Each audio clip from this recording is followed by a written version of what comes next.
All right, it's great to be here today. My name's Derek Clark, and I speak all over the world. This is what I do for a living. It's awesome to be able to share a message Okay, all right, there we go. To be able to share a message of never limiting your life to never giving up.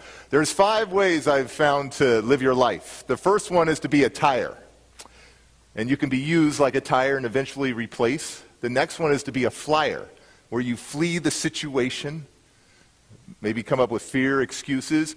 The next one is a crier. I can't do this, the pitiful way, the victim mentality.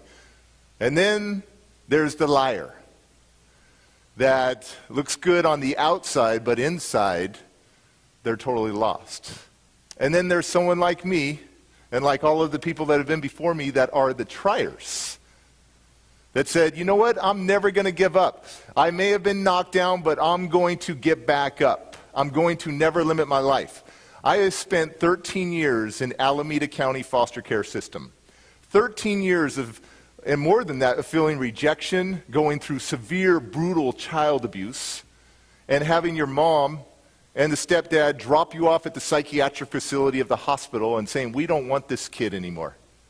And from that point on, they take me to 150th Avenue on San Leandro, Oakland border, to a place called Snedeker Cottage, an orphanage type of thing where your parents don't want you, and they throw you away. But here's the interesting fact is that my mom and my stepdad kept my brother and sister and got rid of me. Because I had a lot of behavioral and emotional problems, and I'm going to share with you. I had to fight in court in Oakland to get a copy of my records, my psychiatric evaluation and my neurological evaluation. And here's what it states about a little 6-year-old kid, where the professional spent hours and hours with me over days to come up with these diagnoses, these labels. Derek is 6 years old and is withdrawn from reality. Derek suffered brutal child abuse in the womb. Now, what does that mean, in the womb? Well, I'll tell you, my dad at 7 months pregnant, not my dad, my mom. My mom at 7 months pregnant, my dad was so angry that she was pregnant. Took her, when she was waitressing at a restaurant in San Diego, took her back into the kitchen. And at 7 months pregnant, you got a nice bump. And threw her down and proceeded to kick the living daylights out of her stomach and brutalize her. But I lived. There is a purpose for every single one of us. As long as your heart is beating, you got a purpose. And so I was brutalized as a kid. I have scars all over me from brutal child abuse. Brutal. Hot scalding water to drowning in the toilet to all these things that have happened to me. And at 6 years old, they said that I had erratic psychosis and that I had the IQ of a 2-year-old. And I had small and large motor skill problems where I could not walk down or walk upstairs at 6 years old. I couldn't time myself to walk downstairs. If I started that one stair, I'd fall all the way down. I didn't understand words like dog, cat, boy. I had psychosexual confusion. I had the anatomy of a boy, but I didn't know I was a boy. I couldn't count to 10. I have a 3-year-old that can count to 25. I didn't know my ABCs. And my kid at 3 years old knows his ABCs. I had a very limited vocabulary. And they gave me all these labels: erratic psychosis, ADHD, reactive attachment disorder. And then they gave me the ultimate label at the end that says, Derek has the IQ of a 2-year-old and is mentally handicapped. And back in those days, they didn't use the handicap word, they used the R word. And so this was how I came into the system, in the foster care system. Already rejected, already thrown away. And they said that I was not adoptable. But I'm here to tell you, I've been all over the world meeting amazing parents that take in kids that might have cerebral palsy, muscular dystrophy, or some other special needs. And I'm here to tell you that every child is worthy of love, and every child is worthy of a family. They said I wasn't adoptable. If an adequate foster home could not be found for me, I would be sent to the psychiatric institution to spend the rest of my children's teenage life there. So, I went through a series of foster homes, and then one special foster home took me in for a weekend, just Friday through Sunday, and it was a home on a farm. And I loved it. You would catch me not talking to any other human beings because I didn't trust anybody. Because if I couldn't, my own mom and dad gave me up, how could I trust anybody? But you'd find me in one place, the chicken coop, with a ton of chickens, and it would be like, right? I'd hang out with these chickens, and I loved birds, because I figured one day as a kid, I'm going to fly away. And they kept me over that weekend, and at the end of that weekend, I threw the biggest temper tantrum on that driveway. And said, where am I going to go? I don't have a home. I don't have a home. And my foster mom says to my dad, can we try him out for a week? The social worker says yes, and a week turned into a month. And a month turned into months, which turned into a year, which turned into years. They are my mom and dad. They never gave up on me. Love sometimes is thicker than blood. I needed love. Now let me tell you how special both of my foster parents are. They're both teachers. My mom is a juvenile hall teacher. So she didn't take nothing from me, right? And my dad was a second grade teacher. And what they discovered at 9 and 10 years old was that I wasn't all the labels, all the professionals that diagnosed me. That I was a sponge. I just needed somebody to invest inside of me, invest in me. And I started learning to read and write at 9 and 10 years old. I was that delayed. Now, I'm going to fast forward to high school. High school was a very difficult time for me. My parents put me in a brand new school district to give me a clean slate because I had been suspended and in trouble, kicked out of elementary school all the time for disrespect and for fighting. And they put me at Hayward High. And I walked into Hayward High, and I'm this invisible kid that nobody really pays attention to. And I find my little posse, my little crew that I hang out with, and it's these skater punks. And I got to do something cool with my hair to fit in with them. So we shave my head to the skin, and we give myself a little king's crown right here. And then we keep these bangs down. Right here. We have these bangs. And we dye everything orange. Now, I'm a skinhead on the rest of it, but I got this thing, and it looks awful. And he goes, dude. I go, dude, just shave my head. It doesn't look good. He goes, no. He goes in the house, he gets this blue stuff, he puts it in his hands, and he takes these little bangs right here, and he gels them up into horns. And now I got these horns, and I'm like, I am so cool. I'm a misfit. I'm a reject. And I go home to Mom and Pa Kettle on the farm. Nice Christian family, and they're going, oh my gosh, Derek, the horns have got to go. And I'm like, no, this is who I am. No, Derek, the horns have got to go. So my dad was an excellent negotiator, and I got to keep a little piece of the horn. And so here I am, a sophomore in high school now, and I am in so much trouble. And I'm hanging with my friend Arlen, and we see some people in the yard going, hoo, hoo, hoo, hoo, hoo. And I'm like, what's going on over there? Is there a fight? Because I need to be in the fight then. And he's like, no, they're doing battles. And I'm like, battles? What's battles? And he goes, rap. And I go, oh my gosh, rap, crap. I don't want to listen to rap, right? And then something told me within, go check it out. So I walk over there, and I see two guys battling each other, rap. And I'm like seeing this venom, this poison, this anger come out of them. And I'm like, oh my gosh. I turned to my friend, Arlen, little African-American guy. I said, dude, I want to be a rapper. And he goes, nah, dude, you white. You can't do that.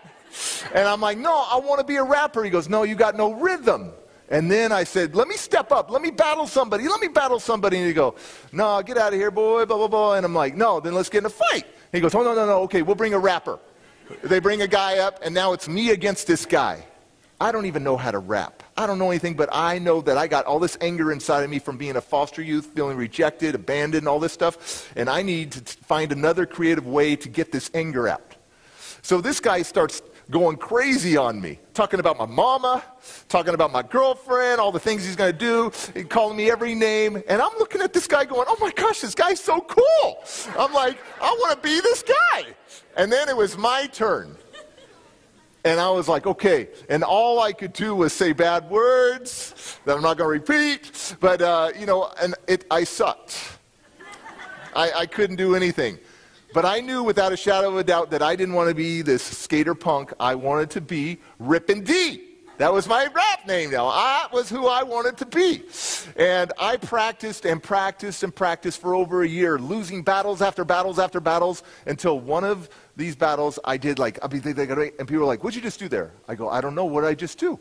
He goes, you did something with your tongue. It was sick. It was wicked, beast, all that stuff. And I'm like, oh, I got a gift. It's called Tongue Twistin'.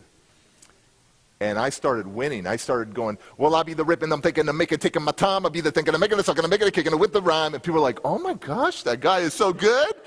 And then I would switch it up reggae style. It's a man that want to feel, thinking, I'm making it, sucking, I'm making it, kicking it with the reel. And and I started winning all the time. And I changed my name from Rippin' D to Diamond D. Because I was solid like a rock, unbreakable, and I came from a little piece of coal to be the man I am today. And I want to share one of those rap songs with you that I wrote when I was 16 and 17. You want to hear it? Okay. Now, I cleaned it all up because, when I was 16 and 17, I was a little more hardcore. Now I'm more refined, okay? But this is what was going on in my life at 16, 17 years old, and this is what saved my life. Was to be able to creatively express myself, to get what was on the inside out. This anger, this bitterness, this resentment, this hatred of even myself. I hated myself. So here we go. This is called This Is My Life Story, the rap. It's my most popular song. I got 125 tracks on iTunes, but this is the one that makes me the most money. And it's not expected from this guy in a nice blue shirt, but I'm about to get my swag on. All right, here we go.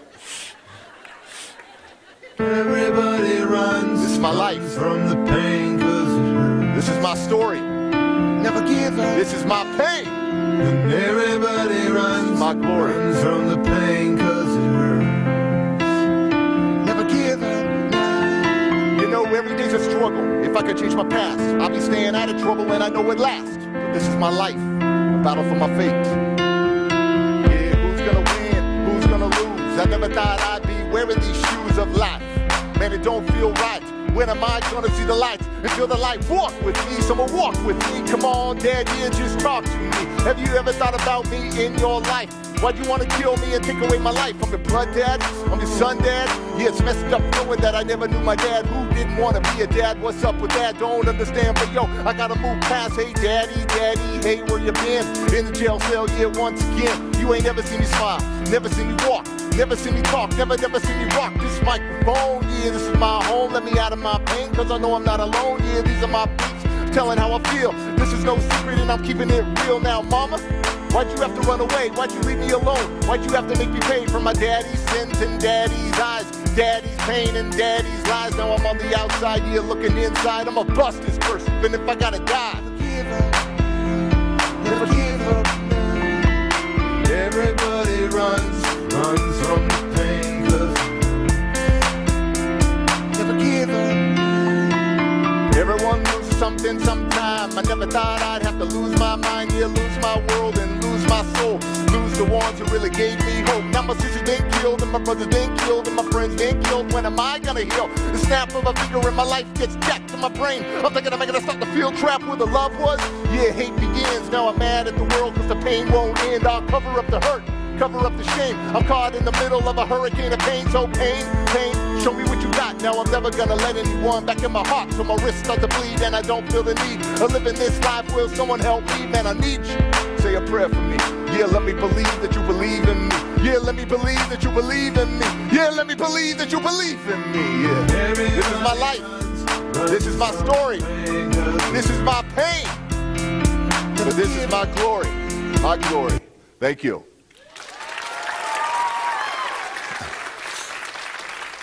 So here I was, this 17-year-old kid. This 17-year-old kid that was in a lot of trouble. My brother was killed. My sister was killed. My good friend was all shot and killed when I was 16 and 17 years old. I had lost it. I got kicked out of high school. Now, at 18 years old, when you're a foster youth, the checks stop coming to the foster parents. And life goes on. You go to the streets. It's interesting, the statistic from the Department of Justice is that 80% of the U.S. prison population has been in foster care. 51% of the U.S. homeless population is aged out foster youth. 77% of the inmates in San Quentin have come from foster care. The statistics were not good for me. My dad was in prison for the mentally insane for a string of armed robberies from Arizona to California. And I knew at this point I wasn't destined to be a loser. I got my butt together and I went through this counseling course, how to understand my anger and my rage, and my life transformed completely. I got reinstated back in high school. I graduated high school with a 1.83 GPA. Now, those numbers won't do anything for you. But I'm the first one in my family to graduate high school. My mom dropped out in 9th grade. My dad didn't even go. I'm the first one to break this cycle. That I knew I wasn't destined to be a loser. I knew that I had to be something. I learned that what's happened to me is not as important as what's happened inside of me. And for so long, I was letting the inner me become the enemy. If my dad couldn't destroy me in the womb, my mom couldn't destroy me, and my stepdad couldn't destroy me. The only person destroying me was me, and I was doing a good job at it. My favorite word is tenacity. Tenacity. Persistent determination. Perseverance. Stick-to-itiveness. To never give up. Everything has been so difficult.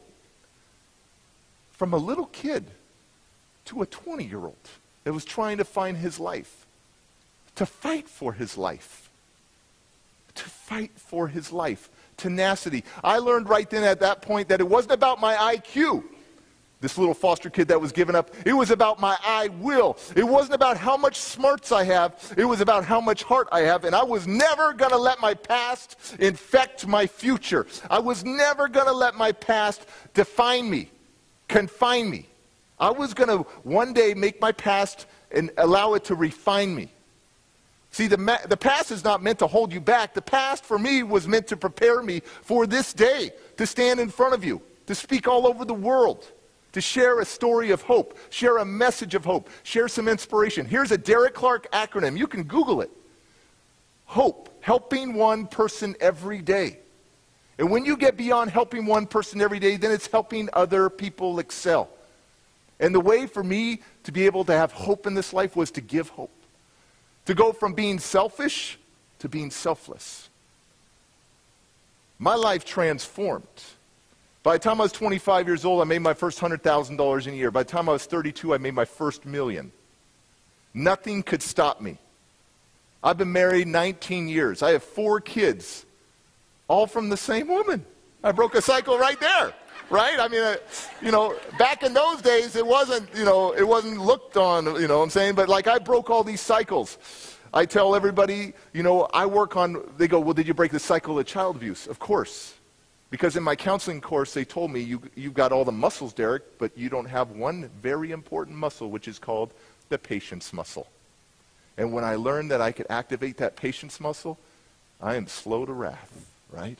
My life transformed because I believed in myself, because others believed in me as this little kid and believed that hey, I am not my labels. I am not my labels. And my parents didn't feed into the labels. My life transformed. And I'm here to tell you that if you had told me years ago that you would grow up, Derek, and be married 19 years and have these beautiful, precious children to raise, and speak for a living and write a bunch of books. This kid that was kicked out of school wrote 6 books and impacts millions of people. I'd say, no, that's not me. I'm the misfit. I'm the reject. Until a teacher and a mentor taught me the word tenacity. Tenacity. Thank you for having me. Thank you.